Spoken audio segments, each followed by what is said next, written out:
국민 라디오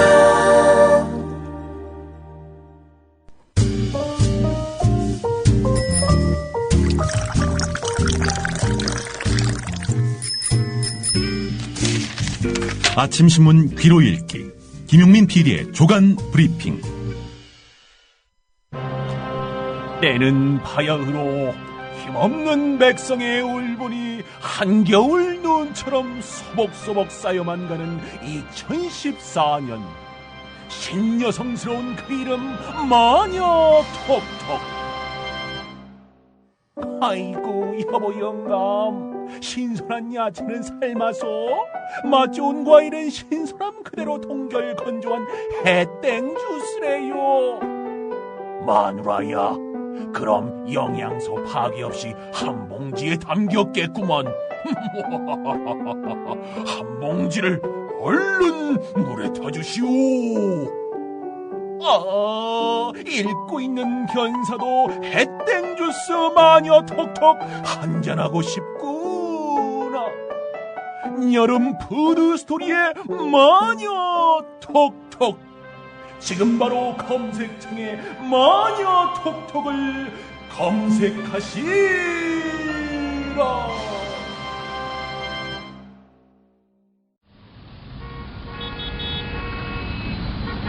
부장님, 대리운전은 뭐 부를까요? 대리운전 블랙박스 주는 1800-6606 대리운전이 있지 않은가? 20회 이용시 블랙박스를 주는 1800-6606 블랙박스 대리운전이요? 그럼 검색창에 블랙박스 대리운전을 검색해보게. 홈피에는 다양한 상품들도 있다네. 저기 부장님, 블랙박스 대리운전에서는 국민TV에 후원도 한다면서요. 자네도 블랙박스도 주고 후원도 하는 1800-6606 이용하게. 역시 대리운전은 1800-6606. 네, 7월 16일자 조간신문이 전하는 주요 기사 살펴보겠습니다. 김용민 PD의 조간 브리핑입니다. 안녕하십니까? 네, 안녕하십니까? 예, 730 재보선 얼마 남지 않았는데 중앙일보가 여론조사 결과를 발표했죠? 730 재보선 한 보름 남았죠? 예. 10군데 격전지 여론조사 결과를 치렀습니다. 근데 서울 동작을은 격전지라고 안 본 것 같습니다. 나경원 후보가 일방적으로 앞서가고 있다, 이렇게 보는 지난번 거죠. 한국일보 코리아 리서치 조사 결과가 그랬죠. 예. 자, 서울 동작을은 빠진 나머지 10군데 격전지 여론조사 결과를 보겠습니다. 경기도 수원을 1위 후보만 말씀드리겠습니다. 새누리당 정미경, 경기도 수원병 새누리당 김용남, 경기도 수원정 새누리당 임태희, 경기도 평택을 새정치민주연합 정장선, 경기도 김포 새누리당 홍철호, 대전 대덕 새누리당 정용기, 충북 충주 새누리당 이종배, 충남 서산태안 새누리당 김재식, 전남 순천 곡성 새정치민주연합 서가번. 예. 이렇습니다. 여기도 격전지다 이 말이죠. 예. 예. 전남 순천 곡성. 네. 2위 후보가 새누리당 이정현 후보인데 격차가 10%도 안 됩니다. 이렇게 나왔습니다. 8대 2네요. 예, 그렇습니다. 10대 격전지 여론조사 결과를 보면 새누리당 8, 새정치민주연합 2 이렇게 나왔습니다. 중앙일보는 이와 관련해서 해설 기사에서 어떻게 설명을 했느냐.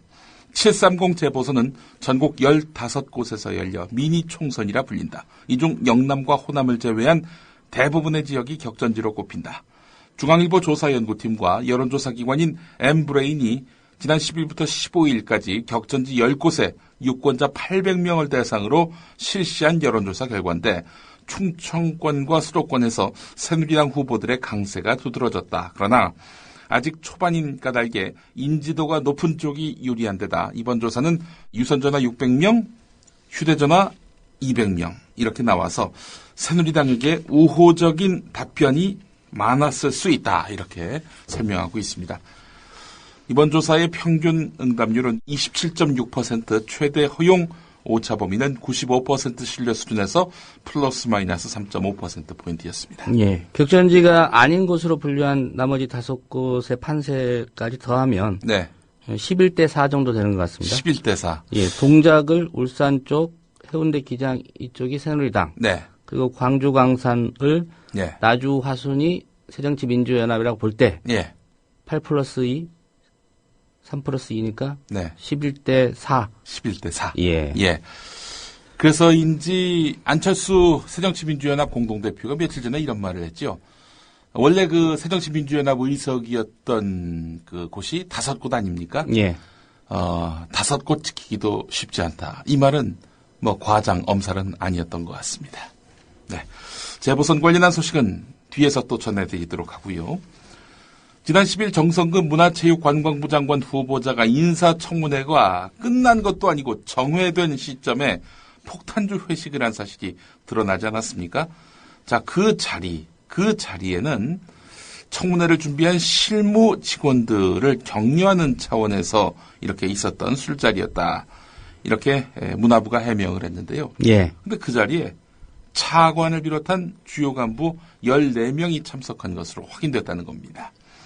문화부 2차관, 기획조정실장, 정책기획관, 대변인, 감사관, 문화정책국장, 관광국장 모두 14명이 참석했고 정성근 후보자가 사장으로 있던 아리랑TV 측에서 기획팀장 등 4명이 동석하기도 했습니다. 결국 문화부의 해명은 거짓말이었다는 얘기죠. 충성맹세를 위한 뒤풀이였다는 주장을 새정치민주연합 안민석 의원은 주장하고 있습니다. 예. 인사 관련한 소식 또 계속해서 전해드리겠습니다. 국민일보 3면을 보니까 말이죠. 일부 장관 후보자에 대한 임명 강행의 배경을 담았습니다. 지명 철회냐 아니면 임명 강행이냐.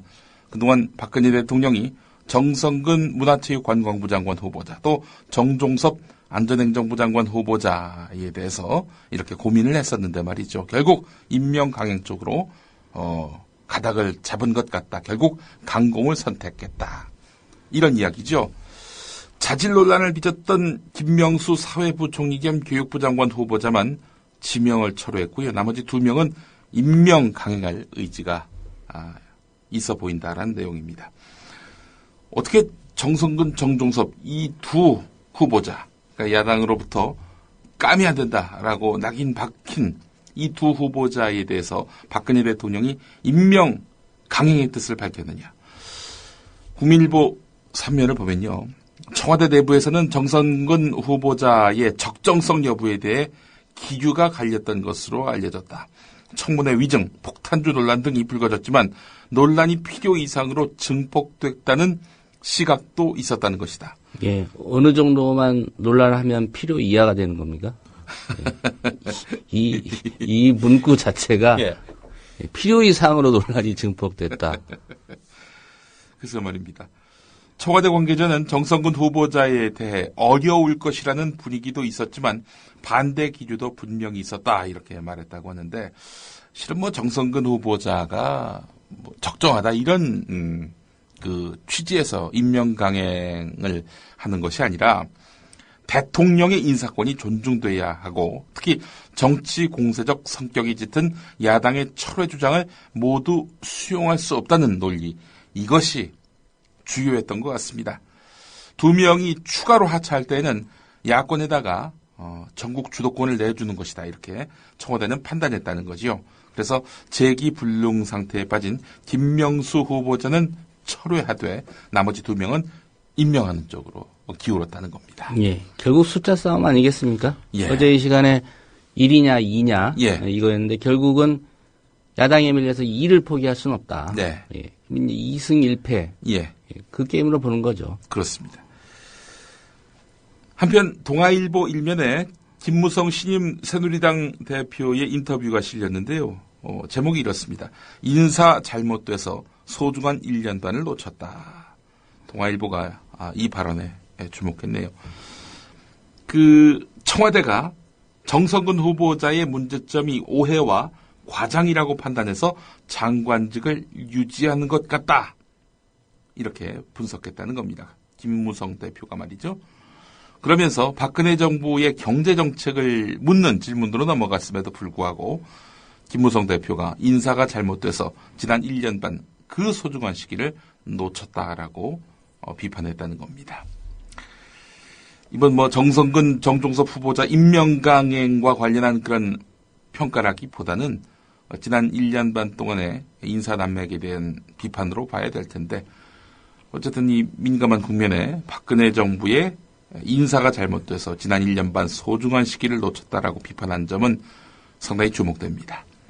김무성 대표가 역시 그 박근혜 대통령과의 차별성을 강조하는 차원에서 이 말을 흘린 것인지 맥락을 다 삭제하고 동아일보가 이 부분만 강조한 것인지는 알 수 없습니다. 오늘 조중동 사설을 보니까 말이죠. 예. 정성근은 안 된답니다. 예. 사설 주요 내용을 소개해드리겠습니다. 먼저 조선일보입니다. 정성근 후보자가 인사청문회에서 한 위증은 그의 말대로 결과적인 거짓말이 아니라 적극적으로 없는 사실을 지어냈다가 스스로 거둬들인 것이다.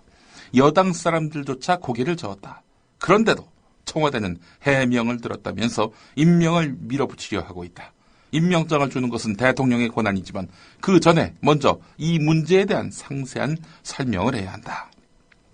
교육부 장관 후보자를 포기했으니 정성근 후보자는 밀어붙여도 될 것이라는 생각을 갖고 있다면 옳지 않다. 국민이 그렇게 양해해 주기에는 그동안 청와대의 인사 실패가 너무나 크고 잦았다. 이런 내용이고요. 예. 중앙일보 사설 제목은 이렇습니다. 거짓말 후보가 정부 대변인이 될 수 있나. 이겁니다. 아시는 대로 문화체육관광부 장관은요, 당연직 정부 대변인입니다. 사설 내용입니다. 대통령으로서는 장관 인사를 둘러싼 논란이 지속되는 것이 국정 운영에 장애가 된다고 판단했을 수 있다. 그리고 정성근 후보자의 결격 사유가 수용될 만한 것이라고 생각했을 수 있다. 그렇다면 당당하게 그런 판단을 밝힐 필요가 있다. 그것이 국민과 야당에 대한 예의다. 이런 절차도 없이 대통령이 조치를 강행하니 불통에 대한 우려는 없어지지 않는 것이다. 설명이 두렵다는 건 스스로 자신이 없다는 것이다. 국정의 동력은 자신감이 핵심이다. 이런 내용입니다. 예, 중앙일보였고요. 네, 동아일보는 아주 그 맹공을 퍼붓습니다. 조중동 중에 제일 공세의 강도가 높습니다. 거짓말 정성근, 임명 강행하면은 국격은 어찌 되나, 이런 제목입니다. 정성근 후보자는 인사청문회에서 아예 거짓말을 하겠다고 작정하고 나온 모습이었다. 음주운전과 자녀의 불법 유학 의혹도 드러났다. 새정치민주연합 안민석 의원은 청문회 정회 중에 가진 회식 때 문화부 간부들도 참석해서 충성맹세 폭탄주를 돌렸다고 주장했다. 그의 청문회 점수는 낙제점이었다. 문화부 장관은 대내외적으로 정부를 대표하는 공식 대변인으로 국정 홍보를 담당한다. 지난해 12월 아베 신조 일본 총리가 야스쿠니 신사를 참배했을 때 문화부 장관이 정부 대변인 자격으로 우리 정부는 개탄과 분노를 금할 수 없다는 성명을 발표했다. 외교부 대변인이 아닌 정부 대변인이 입장을 발표하는 것은 한국이 그만큼 상황을 엄중하게 보고 있다는 의미를 던졌다. 국민이 모두 보는 앞에서 거짓말을 했던 정성근 후보자가 만일 문화부 장관이 되고 정부 대변인을 맡는다면 국격이 떨어지는 일 아니겠는가. 김명수 후보자의 낙마 못지않게 정성근 후보자의 임명 강행은 청와대가 빚은 인사 참사로 기록될 공산이 크다. 이런 불통의 정치로는 야당을 포용하기는커녕 여당도 추스르기 쉽지 않다. 청와대에 인사수석실을 만들고 인사수석 비서관을 새로 임명한다고 해도 그간의 인사 실패를 바로잡을 수 있을지 의문이다. 인사가 대통령의 고유 권한이지만 정 후보자의 임명은 갓 선출된 새누리당의 새 지도부에도 적지 않은 부담을 안겨줄 것이다. 이제라도 정성근 후보자가 스스로 물러나 박근혜 2기 내각의 출발을 돕기 바랄 뿐이다. 이렇게 사설이 이어집니다. 예. 조중동 신문을 오늘 박근혜 대통령이 볼지 의문이고요. 네. 예. 자, 김명수 후보자가 결국 낙마가 됐고요. 새 부총리 겸 교육부 장관 후보자가 지명이 됐죠. 황우여 전 새누리당 대표입니다. 황우여 전 새누리당 대표에 대한 심층적인 분석 기사 한겨레만 있는 것 같습니다. 한겨레 이면을 보겠습니다. 그가 사회통합과 한국 교육을 이끌어갈 인물로 부적절하다는 비판이 거세다. 기사는 이렇게 시작됩니다. 교육계에서는 특히 17대 교육위원장 시절에 사학법 개정 반대 선봉에 서고 올해 초 교학사 역사교과서를 지지하고 역사교과서 국정화를 주장한 이력을 우려하고 있다. 이렇게 기사 모두에 황우여 장관의 문제점을 짚었는데요. 구체적인 내용은 이렇습니다. 황우여 후보자는 보수 언론 등과의 인터뷰에서 사학 부패를 감시하겠다면서 이사회에 외부 인사를 넣는 것은 민법상 재단의 권리를 침해한다라고 주장을 했는데 교육의 공공성보다는 사학의 재산권이 우선한다. 이런 논리지요. 또 지난 4월 사학비리의 상징인 김문기 일가의 복귀로 다시 내용에 휩싸인 상지대의 경우 이 정대화 교수가 이런 말을 했네요. 교육부가 추진 중인 대학 구조조정의 핵심은 사실상 사학 구조조정이다. 사학비리 척결도 교육부 장관의 주요 과제다. 그런데 사학재단을 감싸고 돈 황우여 후보자가 이런 역할을 감당할 수 있겠느냐라고 반문하기도 했습니다. 전교조도 성명을 냈는데 황우여 후보자는 한국사학법인연합회 등 6개 사학단체에서 박근혜 대통령과 함께 사학 수호 5걸로 꼽힌 당사자다. 교육비리를 척결해야 할 시대에 맞지 않는 낡고 낡은 인물이다. 이렇게 비판하기도 했습니다. 또 역사 왜곡 논란을 빚은 교학사 교과서를 적극 옹호한 이력도 있고요. 역사 교과서 국정화도 주장을 했는데 13명의 진보 교육감이 국정교과서만큼은 저지하겠다 이렇게 밝히고 있죠. 황우여 후보자가 교육부 장관이 되면 이 문제로 인해서 13개 지역의 진보 교육감과 충돌할 가능성도 있다는 겁니다. 중앙일보 이면을 보겠습니다. 박근혜 대통령 새 인사 참모로 충남 논산 출신의 정진철 수석이 임명됐습니다. 성균관대 행정학과를 졸업하고 행정고시 21회에 합격한 다음 중앙인사위원회 인사정책국장, 대전광역시 행정부시장을 거쳤는데 행정안전부 국가기록원장이던 2008년 7월에는 노무현 전 대통령 측에 국가기록물 유출 논란이 빚어졌을 때 노무현 전 대통령의 사저가 있는 김해 봉하마을로 내려가서 유출 여부를 직접 조사했었습니다. 청와대 문서관리 시스템 이지원의 회수를 놓고서는 노무현 전 대통령 측과 갈등을 빚기도 했습니다. 뭐 하나 이렇게 새누리당에게 주목을 살 만한 그런 이력이 없으면 발탁되기 쉽지 않은 모양입니다. 근데 정진철 수석은 유민봉 국정기획수석 아시죠? 네. 수염을 기르는 그분. 유민봉 국정기획수석의 성균관대 행정학과 3년 선배이면서 행정고시 2년 선배입니다. 또 동양입니다. 정치권에서는 6년 4개월 만에 부활한 인사수석이 성공하려면 박근혜 대통령이 인사수석에다가 힘을 실어주고 중립성도 보장해줘야 한다는 조언이 많은데요. 특히 인사수석은 청와대 인사위원회의 실무간사도 맡게 되는 만큼 정진철 수석이 독자적인 목소리를 낼 수 있는지에 따라서 청와대 인사 시스템의 성공 여부가 판가름 날 것이란 지적이 나온다고 오늘 중앙일보가 분석을 했습니다. 자, 정말 독자적인 목소리를 낼 수 있느냐, 이 부분과 관련한 답은 한겨레 3면에 실린 것 같습니다. 인사수석의 행정관료 출신 정진철, 김기춘 아래에서 제 목소리를 낼까? 의문이다, 이런 얘기입니다. 한겨레 기사입니다. 박근혜 대통령 인사의 가장 큰 문제점은 누가 어떤 경로로 공직 후보를 추천했는지 불투명하다는 것이다. 이 때문에 여권에서도 새 인사수석은 박근혜 대통령에게 직언할 수 있는 비중 있는 인사가 나와야 한다는 의견이 많았다. 정치적 기반이나 사회적 명망이 없는 정진철 내정자가 소신을 갖고 인재를 추천하기 어려울 수밖에 없어 결국 윗선의 뜻에 따라 실무만 하는 수준에 머물 것이란 관측이 이 때문에 나오는 것이다. 더구나 인사수석은 청와대 인사위원회의 실무간사고 위원장은 여전히 김기춘 비서실장이다. 이런 내용입니다. 정진철 인사수석, 과연 이 사람이 지난 1년 반 인사 실패로 점철된 박근혜 정부의 인사에 어떤 새로운 변화를 기할 수 있을지 한겨레는 대단히 회의적이다 이렇게 보고 있는 겁니다. 현실이 박근혜 대통령 아래서 김기춘 실장이 제 목소리 낼지도 의문인데 이렇게 기대하는 것 자체가 무리 아닙니까? 중앙일보는 좀 기대하고 있는 것 같습니다. 예. 예. 기대할 걸 기대해야죠. 예. 자, 김명수 후보자 낙마했습니다. 조선일보하고 인터뷰를 했네요. 뭐 박스로 조그맣게 실린 겁니다. 사면에요. 모든 걸 내려놓고 편안히 쉬고 싶다 이렇게 말했습니다. 편안히 쉬시면 됩니다. 뭐 누가 더 뭘 건드리겠습니까? 예, 내려놓는 대상에는 주식도 포함이 됩니까? 예, 그건 뭐 할 수 없습니다. 전혀 정치적이지 못한 사람이 정치인들에게 놀아났다. 이런 말을 했다고 하는군요. 조선일보 기자한테. 정치적 견해가 다르다는 이유로 야당의 십자포화를 집중적으로 맞았다.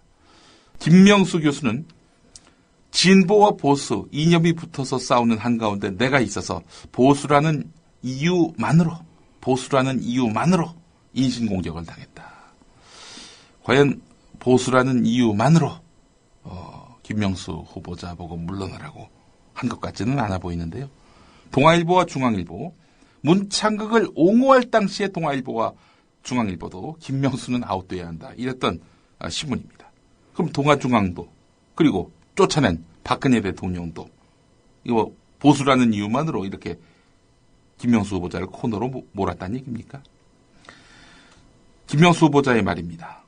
야당이 나를 부도덕하고 모렴치한 인간으로 만들었는데 나는 그런 사람이 아니다. 또 청문회는 국회에서 열리는 것인데 훨씬 전부터 야당이 각종 의혹을 제기해서 나를 몹쓸 사람으로 만들어 마음고생이 심했다. 이제 다 털어버리겠다. 이런 말을 했다고 합니다. 칼럼 쓰시면 되겠네요. 예. 뭐라고요? 아니, 뭐 석간신문 한 곳에 칼럼 쓰면 되겠네요. 문화일보에다가요. 한겨레 사설로 세월호 관련한 소식을 요약해 볼까 합니다. 유족들이 그제부터 국회의사당과 광화문에서 무기한 단식 농성을 벌이고 있는데 안산 단원고 생존 학생들이 이 부모님들을 찾아서 어제 학교에서 국회의사당까지 도보 행진에 나섰다. 세월호 참사의 진상규명과 재발방지책을 마련하기 위한 특별법 제정 논의가 지지부진한데 항의하기 위한 것이다. 누가 이들의 가슴에 못질을 했기에 지금까지 이래야 하는가. 사설 제목이 이렇습니다. 유족들 가슴에 대못만 박은 세월호 석달. 누가 못질을 했는가. 한겨레 사설을 읽어보면 새누리당이 못질을 했다. 이렇게 요약할 수 있겠습니다. 새누리당은 유족의 특별위원회 참여부터 소극적이다. 특별위원회의 의결 요건을 제한해서 제대로 활동하기 어렵게 했다. 특위에 수사권과 기소권을 주자는 유족의 제안도 한사코 거부하고 있다. 자료 제출을 요청하는 권한 정도로는 성역 없는 진상규명이 불가능하다는 사실을 국회 국정조사에서도 확인한 터다. 제대로 독립적인 수사를 하기 위해서는 특위에 실질적인 기소권이 부여되도록 지혜를 짤 필요가 있다. 그런 노력은커녕 유족과의 협의도 회피하면서 신용뿐인 특별법을 만든다면 국민과 유족의 공감을 이끌어낼 수 없다. 대학 특례 입학 등 유족들이 요구하지도 않은 보상책을 내놓는다고 해서 유족들의 마음이 달래질 리도 만무하다. 진상규명이 이루어지지 않은 상황에서 배상이나 보상을 받은들 무슨 의미가 있겠으며 누구에게 책임이 있는지도 밝혀지지 않은 상황에서 혜택을 받은들 그게 무슨 위로가 되겠느냐 하면서 유족 대표가 말을 했는데 그 말은 그래서 더욱 절절하게 다가온다. 사설 내용은 이렇습니다. 경향신문 16면으로 가보겠습니다. 이 호남판에 실린 기사긴 한데요. 예. 전국에서 주목할 필요가 있을 것 같습니다. 광주시청, 여기서 광주시청은 경기도 광주시청이 아니라 호남에 있는 광주광역시청을 말합니다. 광주시청을 청소하는 여성 노동자 6명에서 7명이 그제 낮에 바닥에 신문지를 깔고 앉아서 휴식을 취하고 있었는데 신문지 위에는 삶은 감자가 담긴 비닐봉투와 물병이 놓여 있었다는 겁니다. 여기가 어디냐? 화장실입니다. 이분들은 기자들의 눈에 띄었는데 그냥 쉬고 있는 것이라면서 괜히 문제를 일으키고 싶지 않으니 못 본 걸로 해달라 이렇게 말을 했다고 하는데 광주시청은 18층이나 됩니다. 저도 한번 가봤는데요. 18층이나 되는 광주시청에서 간접고용 청소 노동자들이 쉴 수 있는 공간은 지하 1층 주차장 구석에 있는 휴게실이 전부인데 탈의실을 겸한 이런 휴게실에는 샤워 시설은 물론이고 창문도 없습니다. 대부분 도시락을 싸오는 노동자들은 먼지가 가득한 지하에서 점심을 먹은 다음 쉴 곳이 마땅치 않자 이용자가 적은 장애인 화장실을 휴게시설로 써오고 있었다는 얘기입니다. 오죽했으면 화장실 바닥에 신문지를 깔고 쉬었겠느냐. 이렇게 공공운수 노조 광주시청 지회장이 말을 했다고 하는군요. 예. 새정치민주연합의 아성이며 민주화 또 인권의 성지인 광주, 그 광주의 시청에서 벌어지고 있는 현실입니다. 광주 소식이 또 있습니다. 새정치민주연합이 광주 현지에서 권은희 광주 광산을 후보가 국정원 대선 개입 사건의 윗선 개입 의혹 폭로를 공천과 맞바꿨다는 이런 새누리당의 공세를 차단하는 데 집중하는 차원에서 김한길 안철수 두 공동대표가 호남을 찾았고요. 또 접전 지역입니까? 왜 찾아갑니까? 접전 지역은 중앙일보 입장에서는 접전 지역이 아닙니다. 예. 광주 강산을에 가서 사실 그렇지 않습니까? 지난 그 광주시장 선거 때도 그 당 지도부가 너무 광주를 챙기는 바람에 결국에는 주요 접전지, 특히 수도권 접전지에서 손해를 본 거 아니냐 이런. 이 여야 접전지가 아니라 예. 김한길, 안철수 두 사람의 접전지 같아요. 그래서 그렇습니다. 찾아간 것 같습니다. 그래서 경향신문 기사 제목이 이렇습니다. 안방부터 챙기는 희한한 새정치. 6.4 지방선거에 이어서 제1야당이 안방에 갇혀서 오도 가도 못하는 희한한 선거가 이어지고 있다. 여기서 안방은 안철수의 방입니까? 선거 때만 챙기지 마시고요. 이 청소 노동자들의 인권도 챙겨주십시오. 광주시청에서 이런 일이 벌어지고 있습니다. 예. 지금 새누리당 같은 경우에는 이 권은희 흔들기로 해서 상당한 그 이득을 볼 수 있다고 판단하고 있는 것 같습니다. 권은희 후보의 진정성에 상처를 내므로써 전국 판세를 좌지우지할 수 있다. 이렇게 판단하고 있는 것 같아요. 그렇게 판단하는 근거는 최근 여론조사 결과 새정치민주연합이 큰 폭으로 지지율이 하락한 점. 그래서 일부 보수 언론은 이거 권은희 공천 탓 아니냐. 이런 식으로 분석하고 있거든요. 오늘도 동아일보는 권은희 후보 흔들기 기사를 2개 면에 걸쳐서 소개했습니다. 우선 6면을 보면은 권은희 후보의 지난해 연세대 법학대학원에 제출한 석사학위 논문 이 39곳에는 출처를 밝히지 않은 부분들이 있다는 거지요. 네, 물론 이제 엄중한 그런 검증에 따르면 표절 의혹으로 볼 수 있는 부분입니다. 이에 대해서 권은희 후보 측은 논문을 작성할 때 다른 사람의 논문을 인용했다는 의미로 각주 표시를 달았다가 본문 내용으로 바꾸는 과정에서 세심하게 살피지 못해서 벌어진 단순 실수이다 이렇게 해명을 했는데요. 몇 문장이 아니라 페이지 통째로 베낀 어떤 분에 대해서 새누리당이 어떤 입장을 표했는지도 한번 지켜볼 일입니다. 또 동아일보 12면을 보면요. 권은희 후보가 10년 전 한 사건과 관련해서 변론을 냈을 때 문제, 그 문제를 또 집요하게 또 파고드는 내용이 있습니다. 변호사 시절 위증교사 의혹과 관련해서 변호인이 벌금형 정도로 해결해 준다는 조건으로 착수금과 성공보수를 미리 받아간 다음 이를 성사시키려다가 피해자가 위증조사까지 받는 상황이 됐다. 다소 복잡한 내용이긴 합니다만은 권은희 후보가 변호인으로서 제 역할을 못했다. 그리고 더불어 의뢰자를 곤혹스럽게 만들었다. 이런 내용인 것 같습니다. 요약을 해보면은. 이에 대해서 권은희 후보 측은 사실관계가 확인되지 않은 사건 의뢰인에 대한 이야기에 일일이 대응하는 것은 변호사 윤리에 비춰 바람직하지 않다. 그러면서 검찰로부터 위증교사와 관련한 내사 사실이 없다는 확인서를 받았다. 문제가 있는데 수사하지 않았다면 오히려 검찰이 직무유기한 것 아니냐 이렇게 반문을 했습니다. 양자의 어떤 팽팽한 입장차가 있음에도 불구하고 동아일보는 시커멓게 제목으로 권은희 씨 폭력 남편 벌금형 조건으로 성공보수 미리 받아. 따옴표가 달리긴 했습니다만은 이런 일방적인 증언을 제목으로 달았습니다. 통상 양측의 입장이 팽팽하게 맞서면은 반은 이쪽 입장, 반은 저쪽 입장 이렇게 제목을 달아야 균형감 있는 거 아니겠습니까? 동아일보의 정략적 의도가 다분히 담겨 있는 그런 기사를 하겠습니다. 근데 이 사건과 관련해서 어제 오늘 통틀어 이걸 보도한 신문은 동아일보가 유일합니다.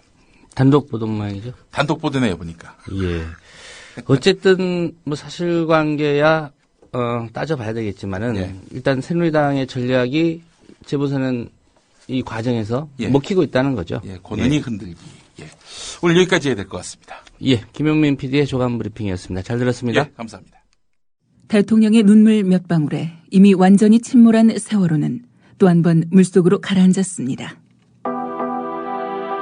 수학여행을 가던 길이었는데 정말 다행스럽습니다. 전원이 다 구조됐다는 소식, 이 소식 전해드립니다. 군 당국은 해군 함정들은 물론이고 육군과 공군까지 동원 가능한 모든 전력을 침몰 사고 현장에 급파했습니다. 그 담화 내용을 보면요, 예상을 뛰어넘은 일종의 국민들한테 좀 충격을 좀 준 것 같습니다. 그런 면에서 본다면 대통령의 이제 담화는 매우 성공적이었다, 저는 그렇게 보여지고요. 유병헌 씨의 도피를 돕다가 체포된 30대 여성 신모 씨의 모발과 순천 별장에서 가져온 체액이 묻은 휴지의 DNA 검사 결과가 언론이 사회의 공기라고요?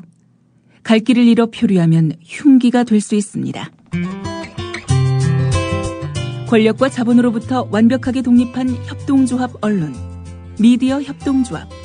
조합원이 돼 썩지 않도록 계속 커가도록 힘이 돼주십시오. 조합원 가입은 미디어 협동조합, 국민TV 홈페이지에서 하실 수 있습니다.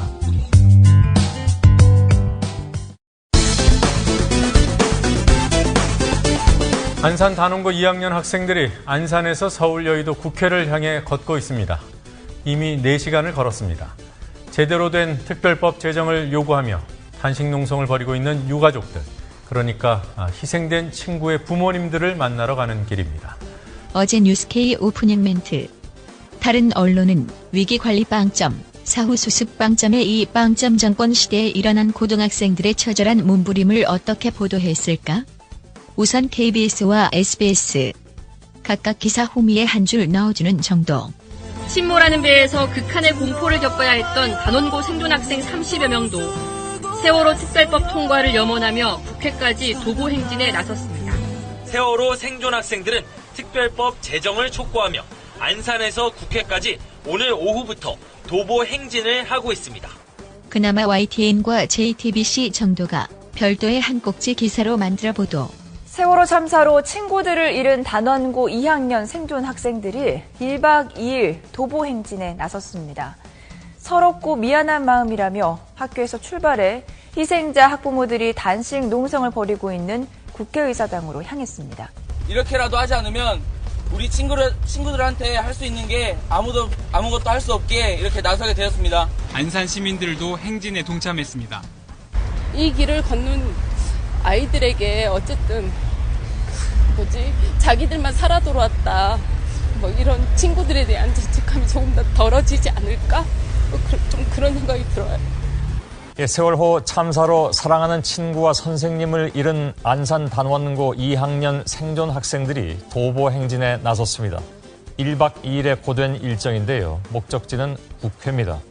친구들이 왜 억울한 희생을 당했는지 명명백백히 밝혀달라면서 아이들이 스스로 택한 행진이기도 합니다. 이지은 기자가 지금 현장에서 동행 취재를 하고 있습니다. 이지은 기자.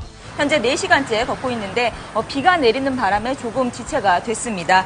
학생들은 사실 굉장히 힘듭니다. 그런데도 힘든 기색 하나 없이 뚜벅뚜벅 이 발걸음을 옮기고 있습니다. 이 생존 학생들의 목소리에 내일 국회가 어떤 답을 내놓을지 궁금해집니다. 그런데 뉴스데스크 시간에 이를 전혀 보도하지 않은 MBC. 세월호 관련 소식이라고는 오로지 이거 하나. 국회 교육문화체육관광위원회는 단원고 3학년 학생들 그리고 세월호 희생자의 형제자매 가운데 고3 학생에 대해 정원 외 입학을 허용하는 특별 법안을 통과시켰습니다. 다시 뉴스K 노종면 앵커의 클로징 멘트. 네, 세월호 희생자 가족들이 특별법 제정을 요구하자 일부에서 보상을 바라고 저런다고 수군댑니다. 문제는 유가족들을 욕보이는 악의성입니다. 행여 보상 문제로 오해를 살까봐 보상 규정을 빼달라고 요구해온 유가족들입니다. 오늘 상임위원회를 통과했다는 대학 특례 입학에 관한 법안도 여야가 자기들끼리 1%다, 3%다 논란을 벌이다가 1%로 결정했습니다.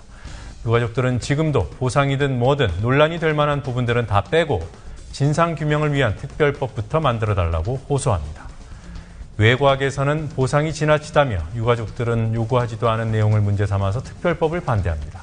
국회 안에서는 여당이 진상규명의 방식이 전례가 없다느니 초법적이라느니 갖은 핑계로 유가족 요구를 거부합니다.